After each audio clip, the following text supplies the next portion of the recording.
Hello everyone, welcome to the channel Commerce Learning Classes. Today we are going to learn some basic accounting terms. Out of these basic accounting terms, we have covered some terms in last video like entity, transaction, capital, proprietor, drawings, assets, liabilities, receipts, expenditures. These terms we have done in our prior video. So now we will learn the remaining terms. So first one is purchase. Purchase is the amount of goods bought by business for resale or to use in production.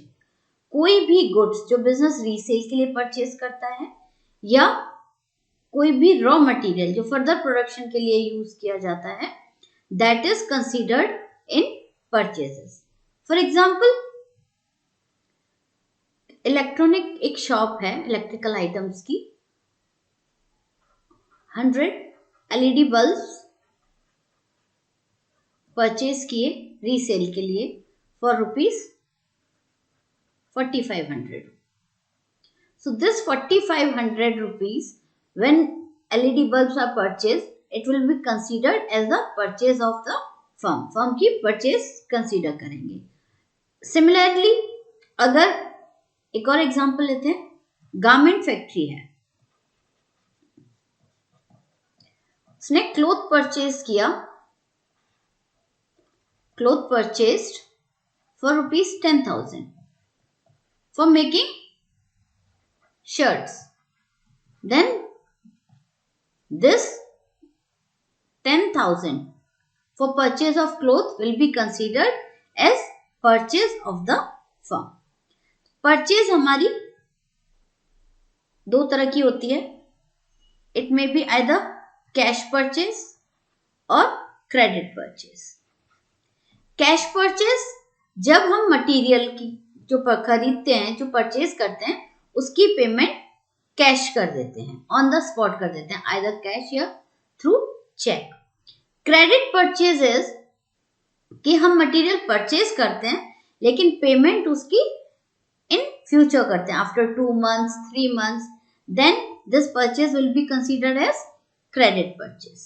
Okay, next is purchase return. When purchased goods are returned to the supplier, it is also called return outwards. जब हम goods purchase करते हैं और उनको supplier को return कर देते हैं, जो भी गुड्स हमने परचेज किए हैं उसमें से कुछ पार्ट अगर हम सप्लायर को रिटर्न करते हैं ड्यू टू कि वो as per up to the mark नहीं है या कोई डिफेक्टिव मटेरियल है और वो हम रिटर्न कर देते हैं सप्लायर को, then it is considered as purchase return of the firm and it is also called return outwards. Okay, next is sales, the amount of goods sold. जो भी मटेरियल हम सेल करते हैं, मतलब जो बिजनेस है हमारा गुड्स उसका हम बेचते हैं, उस गुड्स को बेचते हैं, then it is considered as sales. As example अभी हमने लिया कि इलेक्ट्रिकल शॉप है, उसने अगर 100 LED TV sell किए in a month, then this sale will be considered, this amount will be considered in sales. इसी तरीके से अगर गारमेंट शॉप है, शर्ट्स बेची 10 numbers, तो this will be considered in sales of the business. मतलब जो भी बिजनेस है, जिस चीज का हम बिजनेस कर रहे हैं वही मटेरियल सेल करना is considered in sales. Sales भी हमारी दो तरह की होती है, कैश सेल्स और क्रेडिट सेल्स. कैश सेल्स जो हम मटेरियल बेच रहे हैं उसकी पेमेंट हमें कैश या चेक के थ्रू मिल रही है, और क्रेडिट सेल्स के हमने मटेरियल तो बेचा है लेकिन उसकी पेमेंट हमें अभी रिसीव नहीं हुई है, it will be received in future. मतलब आफ्टर 1 month 2 month और 3 months, जब भी जो हमारा कस्टमर है कहता है कि मैं आपको 3 months के बाद पेमेंट करूंगा, तो it will be considered in credit sales. Sales return, goods sold when return by the purchasers as sales return. जो गुड्स हमने बेची हैं, अगर परचेजर जो है वो रिटर्न करता है हमें उसमें से कुछ, तो that will be considered as sales return. It is also called return inward, इसे हम रिटर्न इनवर्ड भी कहते हैं। Next term is revenue from operation. Revenue earned by an enterprise from its operating activities, that is from sale of goods, sale of services, dividend received और interest earned, means जो हमारी firm है जिसका business कर रही है, उन activities से जो हमें अमाउंट अर्न करते हैं, that is called revenue earned from an enterprise by an enterprise। जैसे कि अगर एक बेकरी शॉप है, वो केक्स वगैरह बेचती है और उससे जो उसको रेवेन्यू कलेक्शन होता है, that will be considered is revenue operation. अब एक फर्म है, जैसे एक डॉक्टर है, तो उसके क्लिनिक में वो क्या करता है, that is sale of services, वो सर्विसेज प्रोवाइड करता है, तो उसका जो रेवेन्यू होगा that will also from revenue from operation. अगर फाइनेंशियल फर्म है, कोई फाइनेंशियल फर्म है, तो इंस्टीट्यूशन है दैट, तो वो डिविडेंड रिसीव करते हैं या कोई इंटरेस्ट रिसीव करते हैं, that will be considered in revenue from operation. तो जो भी हमारा सेल ऑफ गुड से जब हम गुड सोल्ड करते हैं, तो जो रेवेन्यू कलेक्ट होता है that will be considered in revenue from operation. Next term is goods. Goods वो आइटम्स हैं जिसको हम परचेज करते हैं बेचने के लिए, रीसेल के लिए। So items of trade that are purchase to be sold, वो आइटम्स जिनको हम परचेज करते हैं सेल करने के लिए, that are considered in goods, उन्हें हम गुड्स कहते हैं। जैसे अभी हमने किया था, अगर हम इलेक्ट्रिकल शॉप का एग्जांपल लिया था, तो जितने भी इलेक्ट्रिकल आइटम्स होंगे शॉप में, that will be their goods। Garment shop है, तो जितने भी टाइप्स के गारमेंट्स होंगे, शर्ट्स हैं या लेडीज वेयर है या किड्स वेयर है, वो सब किस में आएगा, गुड्स में। नेक्स्ट इज स्टॉक और inventory. Stock is the amount of goods which are unsold. कोई भी फर्म जो मटेरियल परचेज करती है, तो सारा मटेरियल एकदम से नहीं सोल्ड होता, तो जो उसमें से बच जाता है तो उसे हम कंसीडर करते हैं एज स्टॉक। स्टॉक हमारा टू टाइप्स का होता है, अगर दैट इज ओपनिंग स्टॉक और क्लोजिंग स्टॉक। क्लोजिंग स्टॉक होता है कि लास्ट डेट पर कितना हमारे पास मटेरियल बचा है, और ओपनिंग स्टॉक होता है कि कोई भी अकाउंटिंग पीरियड हम शुरू करते हैं जब, तो उससे पहले हमारे पास कितना स्टॉक है। फॉर एग्जाम्पल, फर्म के पास एक फर्म है, उसके पास उनका मटेरियल जो है उस स्टॉक में है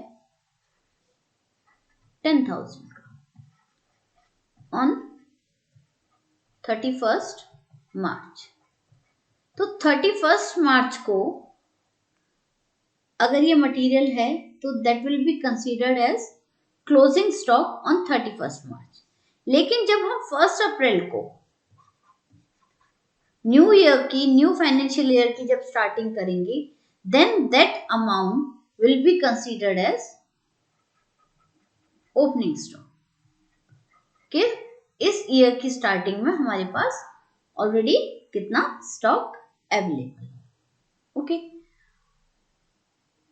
और हम इसको अगर गुड्स की टाइप पे किया जाए, तो हम करते हैं stock of raw material. Raw material कितना है हमारे पास, ठीक है। दूसरा होता है हमारा stock of work in progress. Work in progress means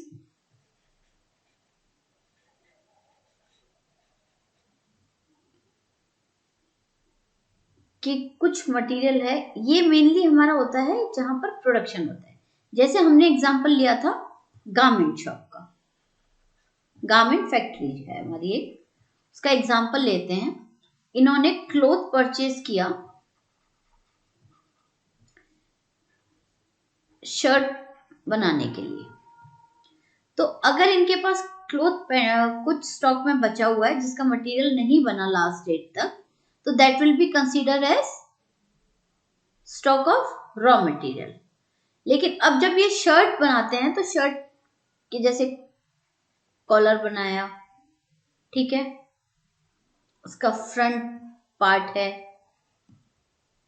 back part है, तो ये क्या है सारे अभी इन्होंने बनाए, ये पीसेस हैं, तो ये वर्क इन प्रोग्रेस है कि ये अभी तक फिनिश गुड्स में, मतलब ये शर्ट नहीं बने हैं, सिर्फ उनके कुछ पार्ट्स बनाए हैं शर्ट के। तो अगर हमारे पास अनफिनिश्ड मटेरियल है कि ये अभी पूरी शर्ट्स नहीं बनी है और कुछ हमारे पास मटेरियल इस फॉर्म में है कि कॉलर, फ्रंट और बैक ऑफ द शर्ट, तो that will be considered in stock of work in progress.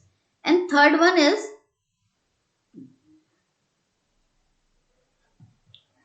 stock of finished goods.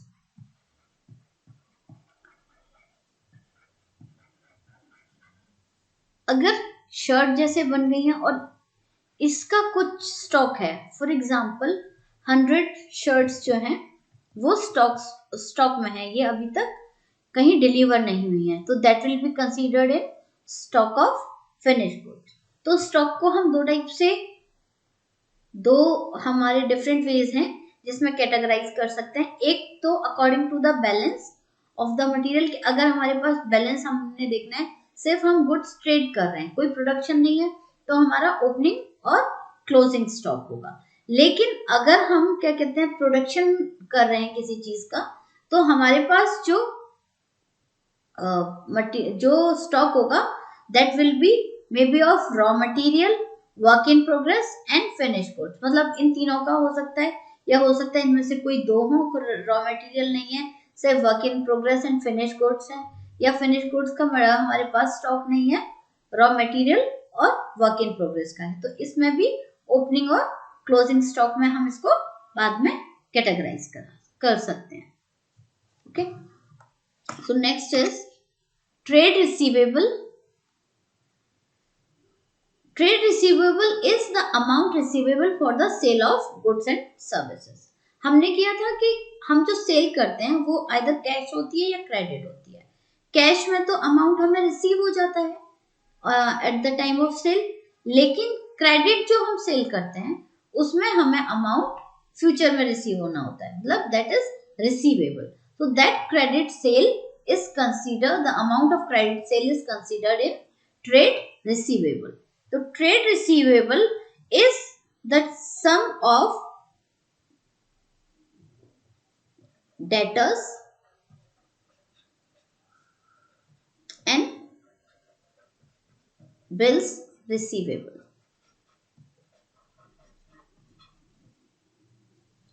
Debtors जो है, debtors are the customer of the firm, मतलब जो फर्म, जिन्होंने फर्म से क्रेडिट पे material purchase किया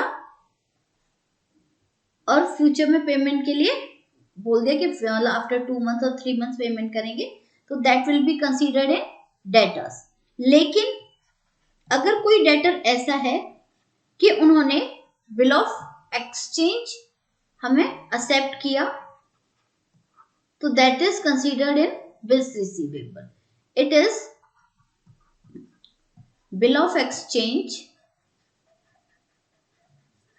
accepted by the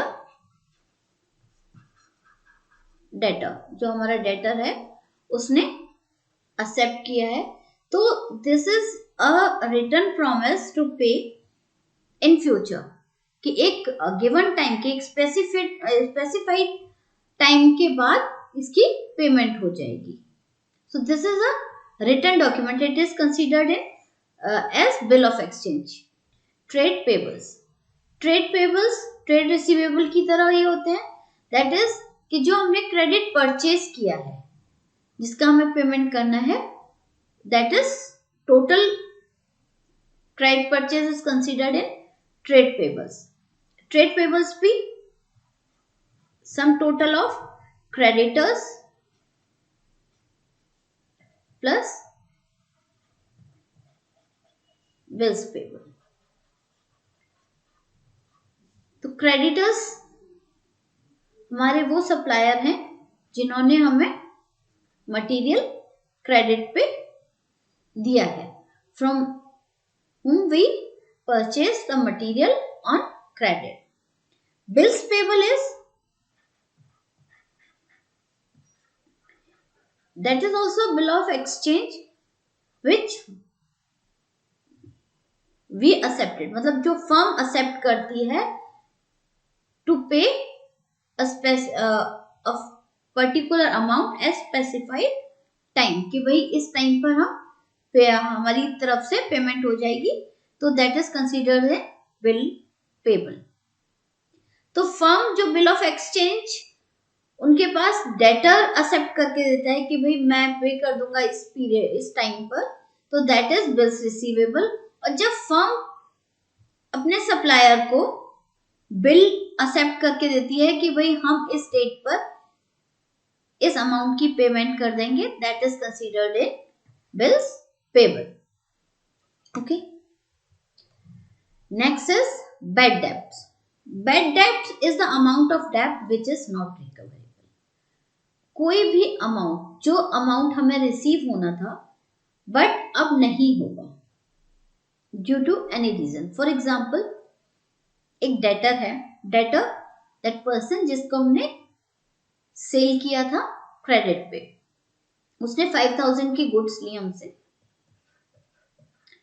but उसने बोला कि मैं सिर्फ 4500 पे कर सकता हूँ फुल एंड फाइनल सेटलमेंट में, और मैं पे नहीं कर सकता।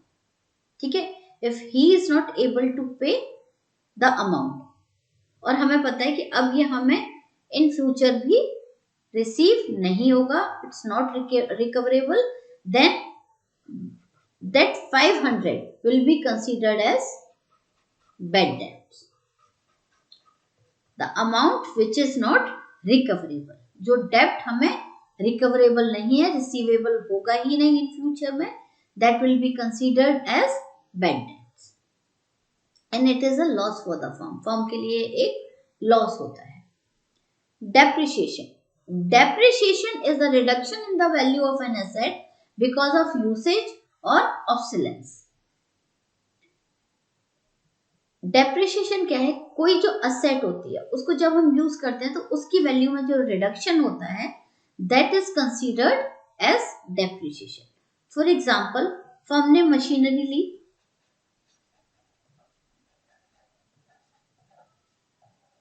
50,000 की, अब इसको वो यूज करते हैं और नेक्स्ट ईयर में उन्हें पता है कि इसकी वैल्यू जो है 50,000, अगर वो सेल करते तो वो 50,000 नहीं रहेगी, दैट विल बिकम 45,000। तो ये जो 5,000 का फॉल इन वैल्यू है असेट की, जस्ट कि उसे हम यूज कर रहे हैं, तो that will be considered as depreciation. Next is cost. Cost is the amount paid to acquire a specified article, product or activity. कोई भी अगर हम चीज खरीद रहे हैं तो उसके लिए जो पैसा पे कर रहे हैं, that will B cost of that article or of that product. ठीक है। Voucher. Voucher is a written document through which financial transactions are recorded in the books. कोई भी written document जिनसे हम financial transaction record करते हैं business की, that is considered as voucher. They are written evidence of the firm. For example, cash memo, या फिर जो इनवॉइस होती है, इनवॉइस मीन्स जो भी हम परचेज या सेल करते हैं तो उसका क्या करते हैं, सेल करते हैं तो उसका बिल देते हैं, और अगर हम कहीं से कुछ मटेरियल परचेज करते हैं तो उसका बिल लेते हैं। तो ये जो बिल होता है, ये जो इनवॉइस होती है, ये भी टाइप ऑफ वाउचर ही है। रिसीप्ट किसी चीज की हम जो रिसीप्ट लेते हैं, डेबिट और क्रेडिट नोट्स जो हम सेल्स रिटर्न और परचेज रिटर्न करते हैं, तो जब हम रिटर्न करते हैं तो क्या होता है, वो उसका हमें डेबिट या क्रेडिट नोट मिलता है, तो that is also an example of voucher. Next is cost of goods sold. Cost of goods sold मतलब जो हम गुड्स बेच रहे हैं उनकी एक्चुअल में कॉस्ट क्या है। So cost of goods sold is direct cost incurred in the production of goods and service. For example देखो, हमने गुड्स परचेज की, हमने मटेरियल परचेज किया 50,000 का, ठीक है, और उसके लिए कार्टेज मतलब उसको लाने के लिए हमने 1,000 रुपीज और पे किया, that is purchase price.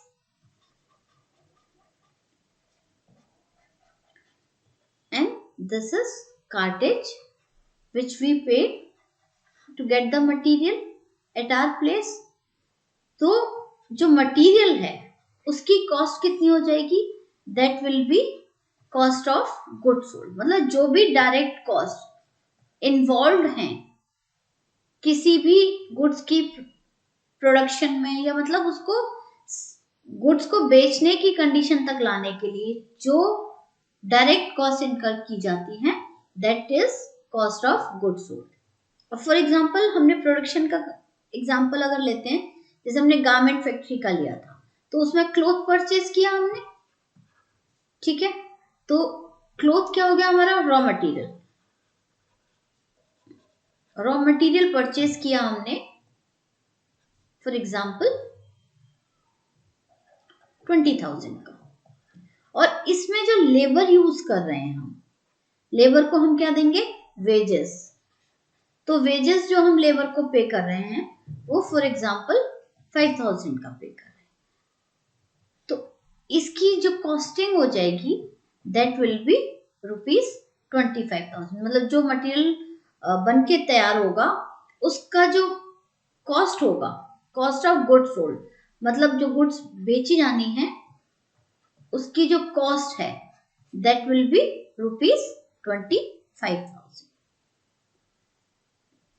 Okay, next is discount.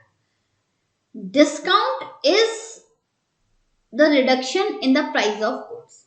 Price जो गुड्स का प्राइस है उसमें अगर कुछ रिडक्शन होता है तो दैट इज डिस्काउंट, ठीक है। फॉर एग्जाम्पल हम मार्केट में जाते हैं, 500 का उस पर MRP लिखा हुआ है, उसमें प्राइस जो टैग है वो ₹500 का है, और वो हमें बोलते हैं कि हम आपको 10% डिस्काउंट दे रहे हैं, तो वो हम जो परचेज करेंगे दैट इज वो आइटम परचेज करेंगे 450 रुपीज में, तो जो 50 रुपीज है that will B discount. Okay, तो डिस्काउंट जो है that is of 2 types. One is trade discount and second is cash discount।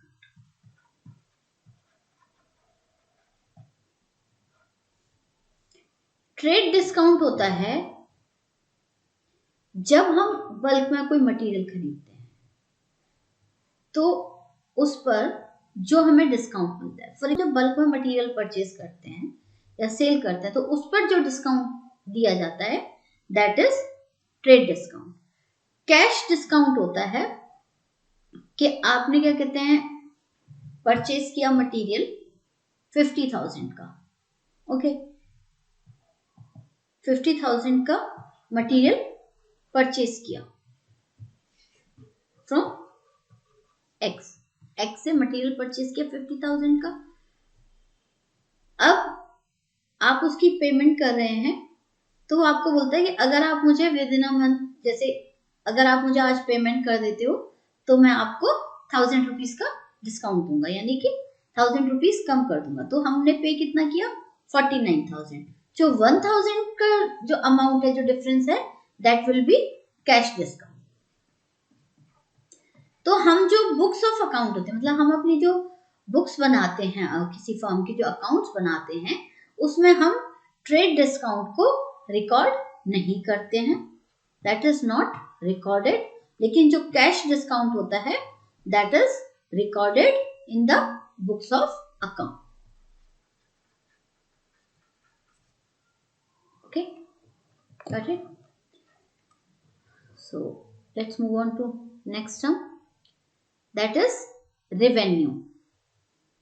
What is revenue? The amount received or receivable by the enterprise from its operating activities. कि जो उनकी operating activities है उससे उन्हें जो amount receive हुआ है या रिसीव होना है, मतलब gross inflow of cash and receivable. तो जैसे जो हमने सेल की तो that will be amount of good sold will is considered in revenue. Sales हो गई प्लस कुछ रेंट है, कमीशन है जो हमें रिसीव होना है, ठीक है, इंटरेस्ट है, तो that is all considered in revenue. हमारा इसमें होता है कि इनकम जो होती है हमारी वो होती है रेवेन्यू माइनस एक्सपेंस। मतलब जितनी भी इनकम हमें, जितनी भी रेवेन्यू मतलब हमारा इनफ्लो है और जो अमाउंट हमें रिसीव होना है उसका टोटल माइनस जो एक्सपेंसेस हम पे कर चुके हैं या इन फ्यूचर पे करने हैं, if we take out the difference तो that will be our income. Okay, expense. Expense क्या है? Expense is the cost incurred for generating revenue. मतलब रेवेन्यू को जनरेट करने के लिए जो कॉस्ट इनकर की जाती है that is expenses. For example, purchase of material, the amount of purchases, it will be an expense. Salaries to the staff, it's an expense. Depreciation, depreciation हमने किया था कि जो भी फिक्स असेट्स हैं उनकी वैल्यू में जो रिडक्शन होता है that is depreciation. Bad debts, amount which is not recoverable, these all are considered as expense of the firm। तो टोटल जो रेवेन्यू है, मतलब जो हमें अमाउंट रिसीव हुआ है या रिसीवेबल है, सबको टोटल किया, कोई इंटरेस्ट रिसीव हुआ है, रेंट रिसीव हुआ है, कमीशन रिसीव हुआ है, that all will be included in revenue. Okay, next is income. Income means profit earn during an accounting period. Income का अभी हमने किया था कि income is equal to revenue minus expense. तो एक्सपेंस और रेवेन्यू का जो भी डिफरेंस होगा that will considered as income. Profit. Profit means income earn by the business from its operating expenses. जो इनकम बिजनेस अर्न करती है इसकी ऑपरेटिंग एक्टिविटी से that is considered as profit. Profit हमारा दो तरह का होता है, ग्रॉस प्रॉफिट और नेट प्रॉफिट। ग्रॉस प्रॉफिट होता है हमारा जो हम ट्रेडिंग अकाउंट से निकालते हैं। इट मीन्स कि जितनी भी हमारा ओपनिंग स्टॉक है प्लस परचेज माइनस मतलब सेल्स में से हम परचेजेस और जो मतलब जो कॉस्ट ऑफ गुड सोल्ड है वो लेस कर देंगे तो that will be gross profit. तो means net sales. Net sales मतलब सेल्स माइनस सेल्स रिटर्न, इसमें से हम कॉस्ट ऑफ गुड सोल्ड अगर माइनस करेंगे तो that will be our gross profit. Net profit होता है कि ग्रॉस प्रॉफिट में से जितने भी अदर एक्सपेंसेस हैं उनको अगर माइनस कर देंगे तो net profit of the firm हम कैलकुलेट कर लेंगे। Okay, gain. Gain is a profit that arises from transaction which are not the operating activities of the business. मतलब जो ऑपरेटिंग एक्टिविटीज नहीं है, ऑपरेटिंग एक्टिविटीज मतलब जिस चीज के लिए हम बिजनेस ऑपरेट कर रहे हैं, बिजनेस को ऑपरेट करने के लिए जो भी एक्टिविटीज की जाती हैं, that is operating activities. Material purchase करना है, मटेरियल सेल करना है, बिल्डिंग जो हम यूज कर रहे हैं बिजनेस के लिए उसका रेंट पे करना है, इलेक्ट्रिसिटी बिल पे करने हैं, telephone expenses, stationery, these all are operating activities. मतलब ऑपरेटिंग एक्टिविटीज के अलावा किसी ट्रांजेक्शन से हमें कोई प्रॉफिट होता है तो that is considered as gain. For example, gain on sale of machinery. हमारे पास एक मशीनरी थी जो हम यूज कर रहे थे. फॉर एग्जाम्पल, हमने वो खरीदी 50,000 की, हमने उसको 4 years यूज किया और पर ईयर हमने डेप्रिसिएशन कैलकुलेट किया 4,000 रुपीज. तो हमने मतलब 4 years का डेप्रिसिएशन कितना हुआ, 16,000 माइनस किया, तो मतलब जो बुक वैल्यू थी दैट वाज 34,000. ये बुक वैल्यू थी उसकी, हमारी मशीनरी की. लेकिन हमने इसको सेल किया फॉर एग्जाम्पल 36,000 में, 36,000 में सेल किया. तो ये जो 2,000 रुपीज का जो हमें प्रॉफिट हुआ है that is considered as gain. क्योंकि हम नॉर्मली बिजनेस जब हम करते हैं तो हम मशीनरीज को नहीं बेचते. हमारा जो बिजनेस है वो मशीनरीज बेचने का नहीं है. सो दिस मतलब एक जो ट्रांजैक्शन हमने ऑपरेटिंग एक्टिविटीज के अलावा जो भी ट्रांजैक्शन से हमें गेन होगा that will be considered as gain on gain. So for example, gain on sale of machinery. Loss is excess of expense of a period over its revenue. Income क्या था कि जब हमारे रिवेन्यूज जो हैं वो एक्सपेंस से ज्यादा होंगे तो क्या होगा, इनकम होगी. Revenue minus expense is equal to income. But in case अगर हमारे एक्सपेंस ज्यादा है रेवेन्यू से then it will be loss for the business. तो लॉस हमारा ये भी दो तरह का होता है, ग्रॉस लॉस और नेट लॉस. तो ग्रॉस लॉस जब हमारी सेल जो है वो cost of sale cost of good sold से कम होगी देन ग्रॉस लॉस होगा. और अगर हम अदर आइटम्स माइनस करके जो लॉस निकालते हैं that will B net loss. Okay, next is balance sheet. Balance sheet is a statement showing financial position of an enterprise. Balance sheet एक वो स्टेटमेंट है जो किसी भी फर्म की, किसी भी बिजनेस एंटरप्राइज की फाइनेंशियल पोजीशन शो करती है. इसमें क्या है, फर्म की जितनी भी असेट्स एंड लायबिलिटीज होती हैं वो शो की जाती हैं at the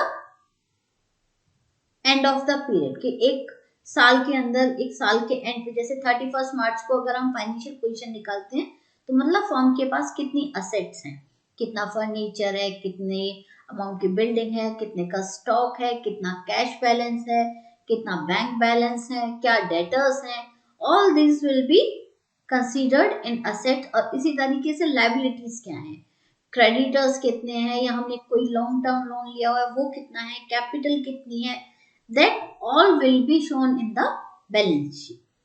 so it shows the financial position of an enterprise. Books of account. Books of accounts are the books in which financial transactions of an entity are recorded and maintained. तो books of account वो books हैं जिनमें एक business की जितनी भी financial transactions हैं वो रिकॉर्ड की जाती हैं. For example, cash book, purchase book, sales book, ये सब क्या है, बुक्स ऑफ अकाउंट है. जर्नल या लेजर ऑफ द फर्म, ये सब क्या है, बुक्स ऑफ अकाउंट होते हैं. Okay, next is book value. Book value is the amount at which an item appears in the books of account or financial statement. Financial statement में कोई item जिस value पर हम शो करते हैं, record करते हैं, that is considered as book value of that item. Okay. Insolvent. Insolvent means a person or an enterprise, मतलब कोई भी फर्म या person which is not in position to pay its debts. जब किसी पर्सन की या किसी बिजनेस फर्म की जो प्रॉपर्टीज हैं उनको बेचने के बाद भी अगर उनका जो डेब्ट है, उनका जो मतलब डेब्ट मीन्स जो कर्ज है वो नहीं उतारा जा सकता, मतलब उसके बाद भी उसका अमाउंट पेबल रह जाएगा, that is considered, that person or that business is considered as an insolvent. Okay.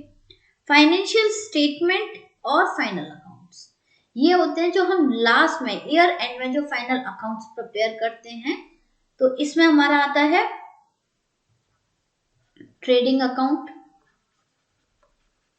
जो हम बनाते हैं, ठीक है, profit and loss account,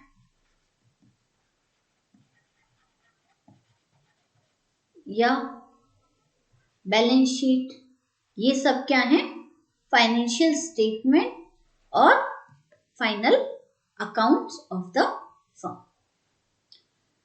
So this is it for today, as we have completed all the basic accounting terms. Thank you, take care, stay safe and have a nice day. Thank you so much.